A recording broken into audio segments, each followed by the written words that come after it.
Edgar Allan Poe was one of the most prominent American writers of the Romantic movement. Although he lived a relatively short life, his writings are some of the most influential in American literature. And not surprising given the nature of his stories, Poe led a very interesting life. Edgar Poe was born on January 19, 1809, in Boston, Massachusetts. His parents were both actors.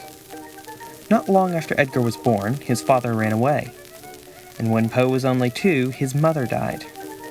His father was believed to have died just a few days later, but the exact date is unknown. After his parents' deaths, Edgar was taken in by John and Frances Allan, although never formally adopted.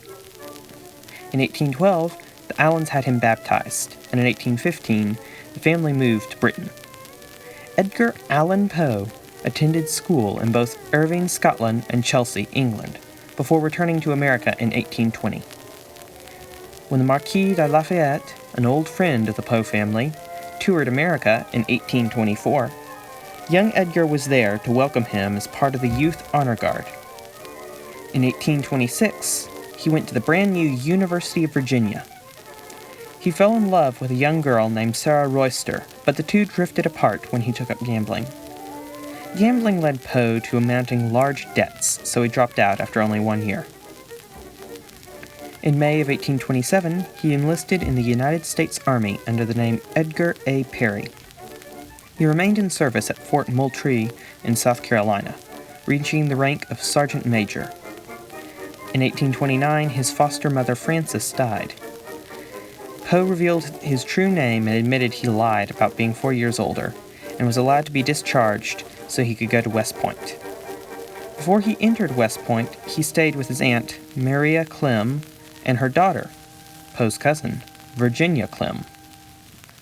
In 1830, John Allan remarried and disowned Edgar as his foster child. By this point, Poe was tired of serving in the military and made the decision to get court-martialed. He began neglecting duties and refusing to obey orders, and was finally discharged in 1831. Later that year, his brother, who he was very close to, passed away. It was at this point in Poe's life that he decided to focus on writing. He had written poetry and short stories before, but had never made that his entire job. Writers during this time period were not paid well, and had a difficult time finding work. Luckily for Poe, one of his writings attracted the attention of the editor of a prominent literary periodical.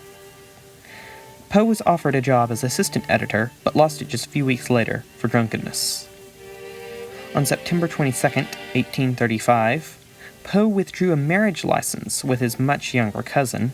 He was 26 and she was 13, Virginia Clem.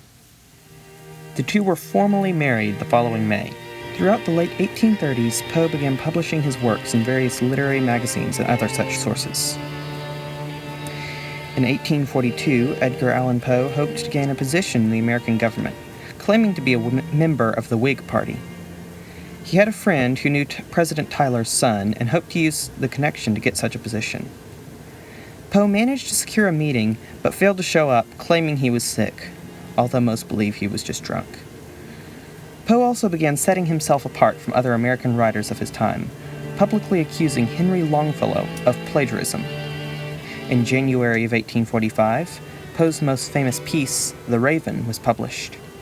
The Raven was an instant success, making Poe an extremely popular writer. He was, however, only paid $9 for the publication. In 1847, his wife Virginia died of tuberculosis. After her death, Poe lost his sanity. He obsessed over her death in his writings and began drinking heavily. Even so, he tried to move on romantically, even getting engaged to his childhood sweetheart, Sarah Royster. On October 3, 1849, Edgar Allan Poe was found wandering the streets of Baltimore, completely deranged. He was rushed to a medical college, but was unable to say anything at all about his state. The night before he died, he was reported to have shouted the name Reynolds, although no one knew who Reynolds was. He died of unknown causes on the morning of October 7th, supposedly with the last words of, "Lord, help my poor soul." After his death, his former rival, Rufus Griswold, fabricated a biography of him, claiming he was a drug addict and greatly elaborating his many flaws. Despite what many are led to believe, Edgar Allan Poe was not totally immoral or unstable. He had many flaws. He married his cousin, who was far too young. There is no denying that. But he actually managed himself rather well despite them. Most importantly, his writings revolutionized American literature. He made short stories a popular literary format and invented the mystery genre in literature. He is often considered the greatest American Gothic writer, if not the greatest American Romantic writer. His dark stories and poetry are just as popular today as they were in his time nearly 180 years ago. And so it seems that the writings of Edgar Allan Poe shall be forgotten never, nevermore.